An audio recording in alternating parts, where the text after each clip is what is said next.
मीठे और मधुर नाम में आप सभी को जय मसीह की। आज के मनन चिंतन के लिए जो पाठ चुना गया है वो पाया जाता है गलतियों की पत्री, उसका 6वां अध्याय 26वां वचन। ये आज का कैलेंडर वर्स है हमारे हिंदी कलेसिया के। आइए हम इसको पढ़ते हैं। In English it says, Galatians chapter 5 verse 26, we must not be proud or irritate one another or be jealous of one another. We must not be proud or irritate one another or be jealous of one another.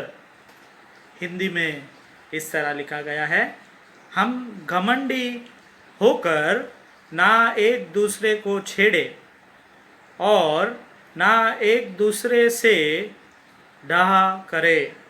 हम घमंडी होकर ना एक दूसरे को छेड़े और ना एक दूसरे को डहा करे। परमेश्वर का वचन आज हमसे ये कहता है, हम घमंडी ना बने और ना अपने घमंड से किसी को हम क्रोधित करें या उसे इरिटेट करें या उसे गुस्सा दिलाए, और ना हम किसी पर जले। खास कर ये भावना हम बहुत सारे मनुष्यों में पाए जाते हैं। कई बार हम घमंडी होते हैं हमारे चीज़ों को लेकर या हमारे पढ़ाई को लेकर या पैसे को लेकर, और इसी के चलते हुए हम क्रोधित भी हो जाते हैं या दूसरे को हम प्रोवोक करते हैं या क्रोधित करते हैं। जैसा कि यहाँ पर लिखा है इंग्लिश में, do not irritate one another.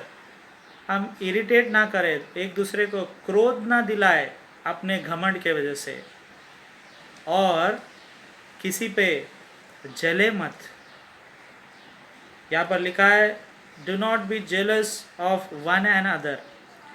एक दूसरे से जलो मत। उसका बेटा इतना अच्छा है, मेरा बेटा ऐसा है, उसकी बेटी इतनी अच्छी है, मेरी बेटी इतनी अच्छी क्यों नहीं है, उसके पास इतना पैसा है, हमारे पास क्यों नहीं है, उनके पास बच्चे हैं, हमारे पास क्यों नहीं है, उनके पास गाड़ी बंगला है, हमारे पास क्यों नहीं है। ऐसे कई विचारों को लेकर हम मनुष्य जलते हैं, एक दूसरे से क्रोधित करते हैं, हमारी भावनाओं से, हमारे बोल चलन से एक दूसरे को हम कई बार उकसाते भी हैं। अरे देख, उसका घर पे तो ऐसा हुआ, उसके घर पे तो ऐसा हुआ, उन्होंने तो आपके बारे में ऐसा बोला करके हम बहुत बार एक दूसरे को, जैसे कहते हैं ना लोकल लैंग्वेज में, चढ़ाते हैं कि उन दोनों का झगड़ा हो जाए। आज का वचन जो कि गलतियों उसका 5वां अध्याय 26वें वचन में स्पष्ट रीति से लिखा है कि हम घमंड ना करें। पहली बात, डू नॉट बी प्राउडिश। दूसरी बात, do not irritate one and other. एक दूसरे को भड़काओ मत या एक दूसरे पे क्रोध मत करो, या हम मनुष्य के नाते क्रोध ज़्यादा या नहीं करने की आवश्यकता है, ऐसा गलतियों में लिखा गया है। तीसरी बात वो कह रहा है, एक दूसरे पर जलो मत। ये सब अच्छी आदतें नहीं हैं। पौलुस गलतियों में ये लिखा है कि ये सब आत्मा के फल नहीं है। आत्मा के फल क्या है आप जानते हैं, उसके ऊपर ही लिखा है 22वां वचन में। आत्मा के फल है प्रेम, आनंद, शांति, संयम, विश्वास, अपने आप को काबू में रखना। ये सब बात 22वें वचन में हम पढ़ते हैं। और जो इंसान प्रेम में, परमेश्वर के आत्मा में चलता है, उसे घमंड करने की आवश्यकता नहीं है, उसे एक दूसरे को क्रोध दिलाने की आवश्यकता नहीं है या खुद क्रोध करने की आवश्यकता नहीं है। या एक दूसरे पर जलने की आवश्यकता नहीं है। आज जब लॉकडाउन में हम सब हैं, हमें दीनता के साथ परमेश्वर के साथ घुटने टेकने की आवश्यकता है, उसके सामने घुटने टेकने की आवश्यकता है। अपने घमंड को फेंक दो निकाल कर, अपने क्रोधपन को या एक दूसरे को भड़काने की जो आदत है उसे निकाल कर फेंक दो, या एक दूसरे पर जो जलने की आदत है उसे निकाल कर फेंको और प्रेम से अपनी ज़िंदगी बिताओ।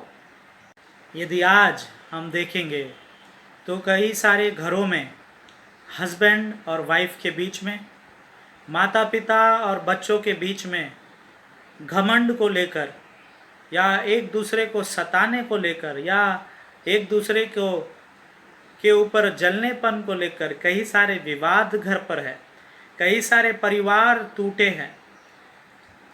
हस्बैंड और वाइफ के बीच में संबंध अच्छे नहीं हैं, एक दूसरे पर क्रोधित हो जाते हैं, एक दूसरे को मारते हैं। और कई बार ये स्वभाव, ये आदत हमें चर्च में, जहाँ पर हम इकट्ठा होते हैं प्रभु की महिमा करने के लिए, और जहाँ पर हम अपने जॉब को करते हैं या बिजनेस करते हैं, वहाँ पर भी ये आदत कई बार हम जाने अनजाने में इसे हम डाल देते हैं। अगर सोचे समझे अपने परिवार में, अपने पवित्र स्थान कलेसिया में, अपने काम के जगह पर, अपने खुद के दिल में, मन में ये सब आदत नहीं होनी चाहिए। ऐसा पौलुस हमें गलीतियों से आज कह रहा है। पहली बात, घमंड ना करे, घमंड को तोड़ने की आवश्यकता है। दूसरे, अपने बातों से दूसरों को क्रोधित ना करे, दूसरों को उकसाए ना झगड़े के लिए। और तीसरा, जलन किसी भी बात पर ना करे। प्रभु परमेश्वर आज इस 3 अंशों के द्वारा हम सभी जो सुन रहे हैं, देख रहे हैं, इस वचनों पर चलने की शक्ति सामर्थ्य दे, ऐसा हम दुआ करेंगे।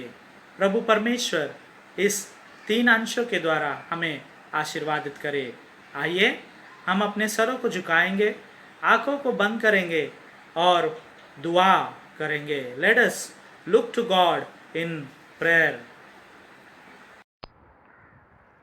आसमानी जीवित खुदा परमेश्वर यीशु मसीह, आज के शाम फिर एक बार हम सब आपके पवित्र चरणों में आते हैं। सारा गौरव केवल आप ही को देते हैं। तहे दिल से आपको शुक्रगुजार करना चाहते हैं। आज के शाम को आपने हमारे ज़िंदगी में दी, हमारे परिवार को हमें आपने महफूज रखा।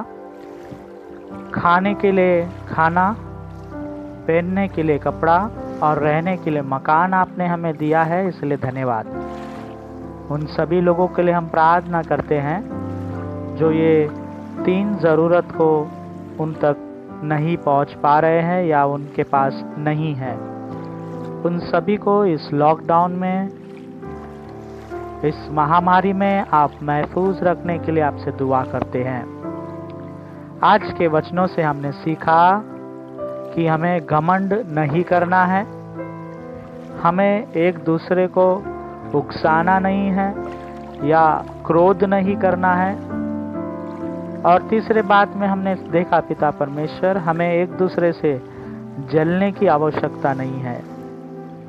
कई बार हम मनुष्य घमंड करते हैं, कई बार हम क्रोधित हो जाते हैं और एक दूसरे को उकसाते भी है कि वो लड़े और उनके आपसी रिश्ते खराब हो।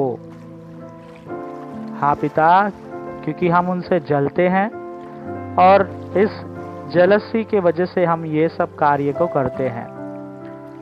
आज हम आपसे माफ़ी मांगते हैं और कबूल करते हैं कि जो कुछ गुनाहें हमने की हैं हमें माफ़ कर दे और हमारे अंदर से इस घमंड को, इस क्रोधित आदत को और इस जलसी होने की आदत को हमारे अंदर से निकाल, ताकि हम आपके विश्वासी आपके प्रेम में सदा सर्वदा बढ़ने वाले हो सके।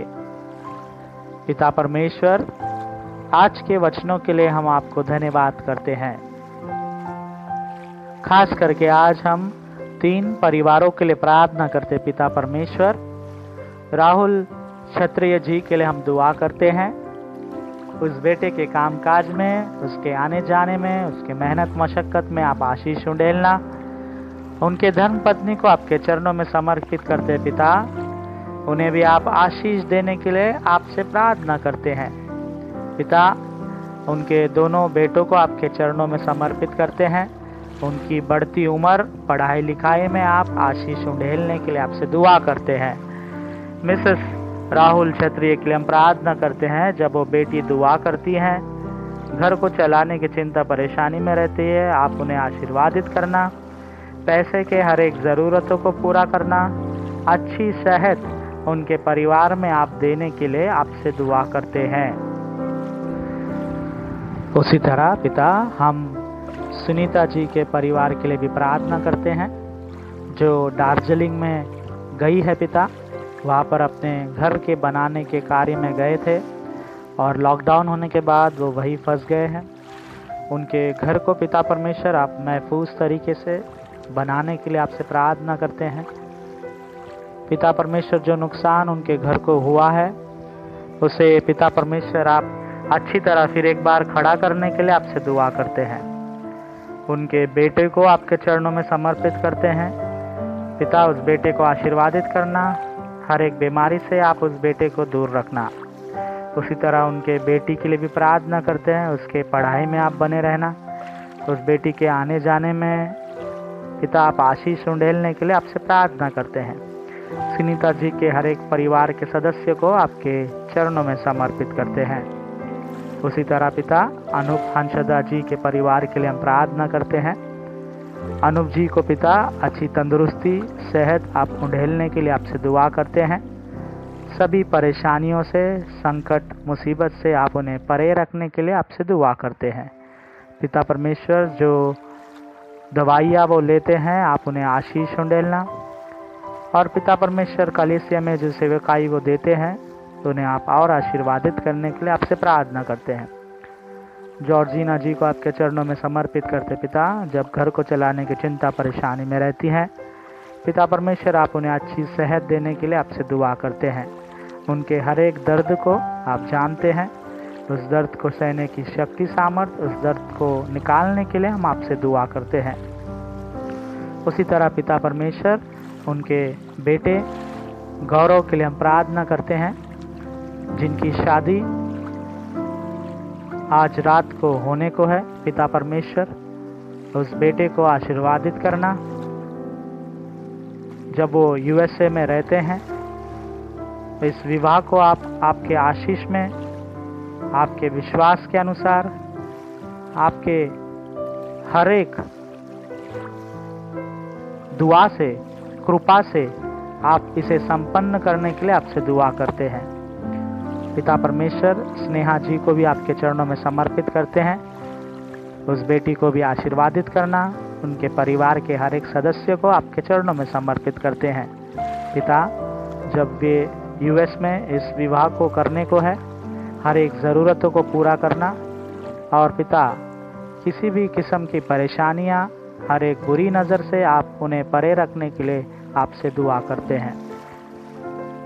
उसी तरह हम अनामिका जी के लिए भी प्रार्थना करते हैं। जब वो घर से अपने ऑनलाइन जॉब को करते हैं, आप उस बेटी के साथ बने रहना, उनके कामकाज, उनके चिंता परेशानी में आप आशीष उंडेलने के लिए आपसे दुआ करते हैं। पिता परमेश्वर, हम उसी तरह राव परिवार के लिए प्रार्थना करते हैं। जेनिफर राव को आपके चरणों में समर्पित करते हैं। उस बेटी को आशीष देना। पिता परमेश्वर, उनके पढ़ाई लिखाई में, उनके बढ़ते उम्र में, उनके कल्याण डिस्ट्रिक्ट के एमवाईएफ के प्रेसिडेंट के काम को जब वो करते पिता, उसे भी आशीर्वादित करने के लिए आपसे दुआ करते हैं। उनके सेहत को आपके चरणों में समर्पित करते हैं। जॉर्ज जी के लिए हम प्रार्थना करते हैं। उनके आने जाने में, उनके मेहनत मशक्क़त में उनको अच्छी सेहत देने के लिए आपसे दुआ करते हैं। उसी तरह सुप्रीता जी को भी आपके चरणों में समर्पित करते हैं। जब वे भी घर से ऑनलाइन जॉब को करते हैं, उस माँ को आशीर्वादित करना, उस माँ की दुआओं को सुनना, उनके चिंता परेशानी में सदा सर्वदा आप आशीष उंडेलने के लिए आपसे दुआ करते हैं। पिता परमेश्वर, हिंदी कलीसिया के हर एक मेंबरान को आपके पवित्र चरणों में समर्पित करते हैं।